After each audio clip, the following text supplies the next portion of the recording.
Dear students, CBIന്റെ ഒരു report വന്നിട്ടുണ്ടായിരുന്നു 2 ദിവസം മുന്നേ അല്ലെ.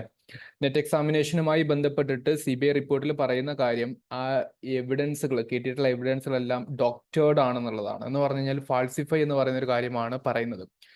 എന്ന് പറഞ്ഞു കഴിഞ്ഞാൽ അതൊന്നും ന്യായീകരിക്കാൻ പറ്റുന്ന, അങ്ങനെ കറപ്റ്റഡ് ആയി പോയിട്ടില്ല എന്ന് പറയുന്ന ഒരു റിപ്പോർട്ട് വന്നപ്പോൾ സ്റ്റുഡൻസിനിടയിൽ ഉണ്ടായിരുന്ന പ്രധാനപ്പെട്ട ഒരു കൺഫ്യൂഷനാണ്: ജൂൺ എക്സാമിനേഷൻ നിലനിർത്തുമോ അതോ റീ എക്സാമിനേഷൻ നടത്തുമോ എന്നുള്ളതിനെ കുറിച്ച്. അപ്പൊ ഇതിനെക്കുറിച്ചുള്ള കുറച്ച് ഒതന്റിക് ആയിട്ടുള്ള എവിഡൻസ് ഓറിയന്റഡ് ആയിട്ടുള്ള ചില കാര്യങ്ങളാണ് ഇന്നത്തെ ഒരു വീഡിയോയിലൂടെ പറയുന്നത്. Just listen very carefully. Okay, അപ്പൊ നിങ്ങൾക്ക് വേണ്ടി ഞാനൊരു ചെറിയൊരു പ്രസന്റേഷൻ റെഡിയാക്കി വെച്ചിട്ടുണ്ട്. അപ്പോൾ നമുക്ക് അത് വെച്ചിട്ട് എന്ത് ചെയ്യാം, ജസ്റ്റ് കുറച്ച് കാര്യങ്ങളൊന്ന് പറഞ്ഞുതരാം. Just listen very carefully guys. ചോദ്യം ഇത്രയേ ഉള്ളൂ. കുട്ടികൾക്ക് പലപ്പോഴും ഒരു കൺഫ്യൂഷൻ ആണ് UGCയുടെ ജൂൺ എക്സാമിനേഷൻ. നിങ്ങൾക്കറിയാം ജൂൺ 18-നാണ് നടന്നിട്ടുണ്ടായിരുന്നത് അല്ലെ. അപ്പൊ ഈ ജൂൺ 18-ന് നടന്നിട്ടുണ്ടായിരുന്ന examination on the very next day cancel ചെയ്തു എന്നുള്ളത് നമുക്കറിയാം. റീ എക്സാമിനേഷൻ നടത്തുന്നുള്ളൊരു അപ്ഡേറ്റും നമുക്ക് NTAയുടെ ഭാഗത്ത് നിന്ന് കിട്ടിയിട്ടുണ്ട്, അതും ഓൺലൈൻ മോഡൽ. അപ്പൊ UGC നെറ്റ് ജൂൺ എക്സാമിനേഷൻ എന്ന് പറയുന്നത് അതിന്റെ റിസൾട്ട് പബ്ലിഷ് ചെയ്യുമോ, അല്ലെങ്കിൽ അതുമായിട്ട് മുന്നോട്ട് പോകുമോ, അല്ലെങ്കിൽ പറഞ്ഞ പോലെ റീ എക്സാമിനേഷൻ ആയിരിക്കും വരിക? ഇതാണ് പല കുട്ടികൾക്കും കൺഫ്യൂഷൻ ഉള്ളത്. 2 ദിവസമായിട്ട് ക്രിസ്റ്റലിൽ പഠിക്കുന്ന നെറ്റിന്റെ സ്റ്റുഡൻസും എന്നോട് ചോദിക്കേണ്ടായി, സാറിന് എന്താ തോന്നുന്നത് എന്നുള്ളതിനെ കുറിച്ച്. പഠിക്കുമ്പോൾ പല കുട്ടികൾക്കും അത് ടെൻഷൻ ക്രിയേറ്റ് ചെയ്യുന്നുണ്ടെന്ന് പറഞ്ഞു. കാരണം ജൂൺ എക്സാമിനേഷൻ നല്ലപോലെ പെർഫോം ചെയ്ത കുട്ടികളായിരിക്കും ഒരു പക്ഷേ, അവർക്ക് വീണ്ടും ഒരു റീ എക്സാമിനേഷൻ വരുമ്പോൾ അവരുടെ ഹോപ്പ് നഷ്ടപ്പെടുന്നു. തിരിച്ചുമാകാം. എന്തൊക്കെ പറഞ്ഞു കഴിഞ്ഞാലും നമുക്ക് എന്ത് ചെയ്യാം, ഇതിന്റെ അപ്ഡേറ്റ്സും ചില വാർത്തകളും കുറച്ച് കാര്യങ്ങളും സാധ്യതകളും ഞാൻ പറഞ്ഞുതരാം. ഒന്ന് ശ്രദ്ധിച്ചിട്ട് നിങ്ങൾ അതിനനുസരിച്ചുള്ള പ്രിപ്പറേഷൻ മുന്നോട്ട് കൊണ്ടുപോകാം. കൂട്ടത്തിൽ നിങ്ങൾ പ്രിപ്പറേഷൻ വളരെ സ്ട്രോങ് ആയിട്ട് കൊണ്ടുപോകുന്ന ആൾക്കാർക്ക് വേണ്ടിയാണ് ക്രിസ്റ്റലിന്റെ ടെലിഗ്രാം ചാനൽസ് ഉള്ളത്. നിങ്ങൾക്കറിയാം, പേപ്പർ 1 ആവട്ടെ, ഹിസ്റ്ററി ആവട്ടെ, കൊമേഴ്സ് ആവട്ടെ, മലയാളം ആവട്ടെ, അതിൻ്റെയൊക്കെ ചാനലുകൾ ഡിസ്ക്രിപ്ഷനിലുണ്ട്. അത് യൂസ് ചെയ്യാൻ മറക്കരുത്. ഓക്കെ, അപ്പോൾ CBIയുടെ റിപ്പോർട്ട് വന്നത് പല ന്യൂസ് മാധ്യമങ്ങളും ഇങ്ങനെയാണ് രേഖപ്പെടുത്തിയിട്ടുണ്ടായിരുന്നത്: UGC നെറ്റ് 2024 പേപ്പർ ലീക്ക്. അതാണ് ഇഷ്യൂ ഉണ്ടായിരുന്നത്. എവിഡൻസ് വാസ് ഡോക്ടേർഡ് എന്നുകൊണ്ട് ഉദ്ദേശിക്കുന്നത് അതൊരു ഫാൾസ് ഇൻഫർമേഷൻ ആണ് എന്നുള്ളതാണ്, അല്ലെങ്കിൽ ഫാൾസ് ആയിട്ടുള്ള കാര്യമാണെന്നുള്ള രീതിയിലാണ് പറഞ്ഞിരിക്കുന്നത്. എക്സാമിനേഷന് ശേഷമാണ് അങ്ങനത്തെ ഒരു കാര്യം വന്നിട്ടുണ്ടാവുക, അല്ലെങ്കിൽ ഒരു വേറെ ക്വസ്റ്റ്യൻ പേപ്പറാണ് കൊടുത്തിട്ടുള്ളത്, അല്ലാതെ ആസ് എ സെയിം ക്വസ്റ്റ്യൻ അല്ല എന്നൊക്കെ പറയുന്ന പല അഭിപ്രായങ്ങൾ ഇതിന്റെ ഭാഗമായിട്ട് വന്നിട്ടുണ്ട്. അപ്പൊ ഇന്ത്യൻ എക്സ്പ്രസ് ആവട്ടെ, ഇന്ത്യ ടുഡേ ആവട്ടെ, ഹിന്ദു ആവട്ടെ, എല്ലാവരും പറയുന്നത് എന്താണെന്ന് വെച്ച് കഴിഞ്ഞാൽ ദാറ്റ് ഡോക്ടേർഡ് എവിഡൻസ് ആണ് എന്നുള്ളതാണ് പറയുന്നത്.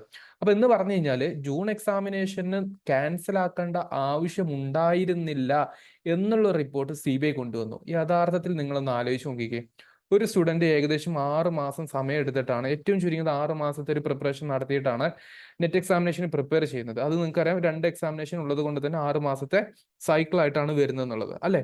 പക്ഷെ അവിടെ സംഭവിച്ചത്, അത്രയും എഫേർട്ട് എടുത്ത് അല്ലെങ്കിൽ കാലങ്ങളായിട്ട് 10 മാസമോ 1 വർഷമോ 2 വർഷമോ പല തവണയായിട്ട് നെറ്റ് എക്സാമിനേഷൻ എഴുതാൻ പറ്റാത്ത കുട്ടിക്ക് ഇങ്ങനെ എക്സാമിനേഷൻ എഴുതുന്നു, ക്യാൻസൽ ആക്കുന്നു.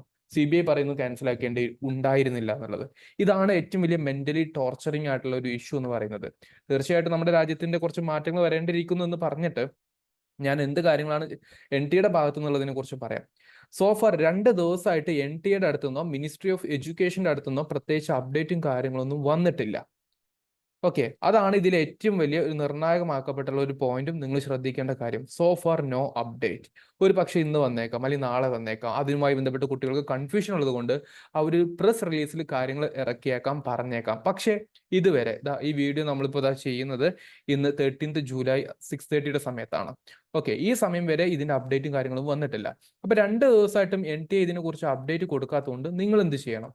നിങ്ങൾ എന്ത് ചെയ്യണം എന്ന് പറയുന്ന സമയത്ത് നിങ്ങളുടെ മുമ്പിലുള്ള കൺഫ്യൂഷൻ എന്താണ്? ഇതാണ്. ഏത്? ജൂൺ റിസൾട്ട് വരുമോ, അതിന് ഡിപ്പെൻഡ് ചെയ്യണോ, അതോ റീ എക്സാമിനേഷന് ഫോക്കസ് ചെയ്യണോ? ജൂൺ റിസൾട്ട് വന്നാലുള്ള പ്രശ്നത്തെക്കുറിച്ച് നിങ്ങളൊന്ന് ആലോചിച്ച് നോക്കിക്കേ. ഓൾറെഡി NTA അത് ക്യാൻസൽ ചെയ്തെന്ന് പറഞ്ഞു. ക്യാൻസൽ ആക്കിയിട്ടുള്ള കാര്യത്തെക്കുറിച്ച് CBI പറഞ്ഞു വേണ്ടായിരുന്നു എന്ന് പറഞ്ഞു. വീണ്ടും അവർ പറയണം ഓക്കെ അങ്ങനെയാണെങ്കിൽ ഞങ്ങൾ ചെയ്യുന്നില്ല എന്ന് പറഞ്ഞിട്ട് നിങ്ങളുടെ OMR ഷീറ്റ് ഒക്കെ വീണ്ടും കളക്ട് ചെയ്തെടുക്കണ്ട. അത് എവിടെയാണ്, എങ്ങനെയാണ് സ്റ്റോർ ചെയ്തിരിക്കുന്നത്, ഇങ്ങനത്തെ കാര്യങ്ങളൊന്നും ഇതുവരെ സോഫ്റ്റ്വെയർ ഡിക്ലെയർഡോ റിവീൽഡോ അല്ലാത്തത് കൊണ്ട് തന്നെ ഒരു പക്ഷെ വീണ്ടും അതെന്ത് ചെയ്യുന്നുണ്ട്, സീക്രസി ആൻഡ് ട്രാൻസ്പെറൻസി എന്ന് പറയുന്ന 2 വാക്കുകളെ കോൺട്രഡിക്ടറി ആയിട്ട് വരുന്നുണ്ട്. അപ്പോൾ അത് സീക്രട്ടായി സൂക്ഷിച്ചു വെക്കേണ്ടതാണ്. യെസ്. എന്നാൽ ട്രാൻസ്പെറൻസി ഉണ്ട് ആ വിഷയത്തിൽ? ഇല്ല. അപ്പോൾ ഇനി ചില ആൾക്കാരുടെ റിസൾട്ട് പോലും അത് എന്തായി എന്നറിയാത്തത് കൊണ്ട് അത് എന്തെങ്കിലും ചെയ്തോ? We don't know anything about the examination result oriented process.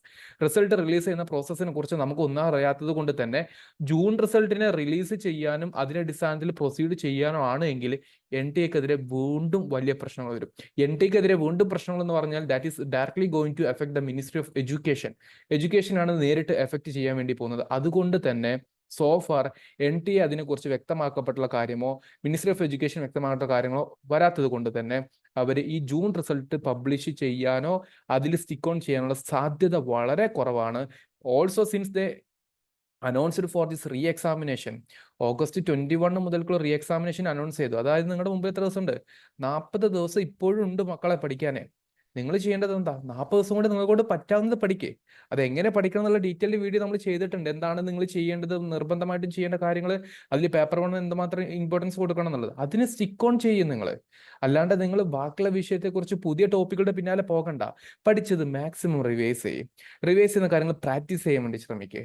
അങ്ങനെ നിങ്ങൾ ഇമ്പ്രൂവ്മെന്റ് കൊണ്ടുവരാൻ വേണ്ടി ശ്രമിച്ചു നോക്കിക്കേ. Definitely you can bring A great change. അടുത്ത എക്സാമിനേഷൻ നിങ്ങൾക്ക് ചെയ്യാൻ പറ്റും. ആൻഡ് മോസ്റ്റ് ഇമ്പോർട്ടൻ്റ് അടുത്തെന്താണ്, CBT ആയിട്ട് അവർ അനൗൺസ് ചെയ്യുകയും ചെയ്തു ഓൺലൈൻ മോഡ് ആണെന്നുള്ളത്.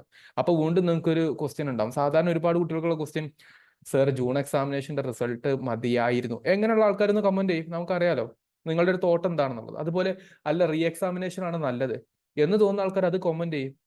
അതേസമയത്ത് CBT ആണ് ഇനി പറയാൻ വേണ്ടി പോകുന്നത്. കാരണം ഓഫ്ലൈൻ ആയതുകൊണ്ടാണ് അത് ലീക്ക് ആയതെന്നാണ് പറയപ്പെടുന്നത്. ക്വസ്റ്റ്യൻ പേപ്പർ കൊണ്ടുപോകുന്ന വഴിക്കലൊക്കെ ലീക്കായ നീറ്റിന്റെ കഥകളൊക്കെ നമ്മൾ കേട്ടിട്ടുണ്ടാവും. അപ്പൊ എന്ന പോലെ CBT-യിലോട്ട് മാറ്റിയതിന്റെ റീസൺ അതാണ്. അപ്പൊ വാട്ട് യു ഫീൽ റൈറ്റ്, നിങ്ങൾക്ക് എന്താണ് ഈ ഒരു ആശയത്തെ കുറിച്ച് തോന്നുന്നുള്ളത് നിങ്ങളുടെ അഭിപ്രായം രേഖപ്പെടുത്തുക. അപ്പോഴാണ് സ്റ്റുഡൻസിന്റെ ഒരു പൊട്ടൻഷ്യലും സ്റ്റുഡൻസിന്റെ ഡിമാൻഡും പൊതുജനം അറിയുള്ളൂ. ഓക്കെ, അപ്പൊ ആ രീതിയിൽ ഒന്ന് കമന്റ് ചെയ്യാൻ വേണ്ടി ശ്രമിച്ചു കഴിഞ്ഞാൽ നല്ലതാണ് കേട്ടോ. കൂട്ടത്തില് ഒരു കാര്യം കൂടെ, നിങ്ങൾ ഇപ്പൊ ചെയ്യേണ്ടത് ഫോക്കസ് ഓൺ യുവർ ലേണിംഗ്. എന്തായാലും റീ എക്സാമിനേഷൻ ഉണ്ട്. ഓക്കെ, അപ്പൊ അതിന്റെ ഫർദർ നോട്ടിഫിക്കേഷൻ ഉടനെ തന്നെ വരും. അപ്പൊ നിങ്ങൾ അതിന് ഡിലേ ആക്കരുത്, വെയിറ്റ് ആയി ചെയ്യരുത്. നിങ്ങൾ നല്ലപോലെ പഠിക്കുക. ക്രിസ്റ്റലിന്റെ classes always available for you. History ആവട്ടെ, കൊമേഴ്സ് ആവട്ടെ, മലയാളം ആവട്ടെ, പേപ്പർ 1 ആവട്ടെ, എല്ലാം അവൈലബിൾ ആണ്. അപ്പൊ താല്പര്യമുള്ള ആൾക്കാർ ഇത് യൂട്ടിലൈസ് ചെയ്യുക. അല്ലാത്തവർ തീർച്ചയായിട്ടും ടെലിഗ്രാം ഗ്രൂപ്പിലൊക്കെ ജോയിൻ ചെയ്യുക. പേപ്പർ 1 എല്ലാവർക്കും ആവശ്യമുള്ളതല്ലേ. അപ്പോൾ പേപ്പർ 1ന്റെ ടെലിഗ്രാം ചാനലൊക്കെ കയറിയിട്ട് അവിടെ വരുന്ന റിസോഴ്സസും കാര്യങ്ങളൊക്കെ യൂട്ടിലൈസ് ചെയ്യാനും ശ്രമിക്കുക കേട്ടോ. So all the best. നിങ്ങൾ കൃത്യമായിട്ട് ടെൻഷൻ അടിക്കേ വേണ്ട. ജൂൺ റീ എക്സാമിനേഷൻ തന്നെയാണ് നിങ്ങൾ ഫോക്കസ് ചെയ്യേണ്ടത്, ഓഗസ്റ്റിലോട്ടുള്ള എക്സാമിനേഷൻ. അപ്പൊ അത് മിസ്സാക്കരുത്. അതേസമയത്ത് ഡിസംബർ സൈക്കിളിലോട്ട് പ്രിപ്പറേഷൻ ചെയ്യുന്ന ആൾക്കാരുടെ ശ്രദ്ധയിലോട്ട് സമയം വേസ്റ്റ് ആക്കരുത്.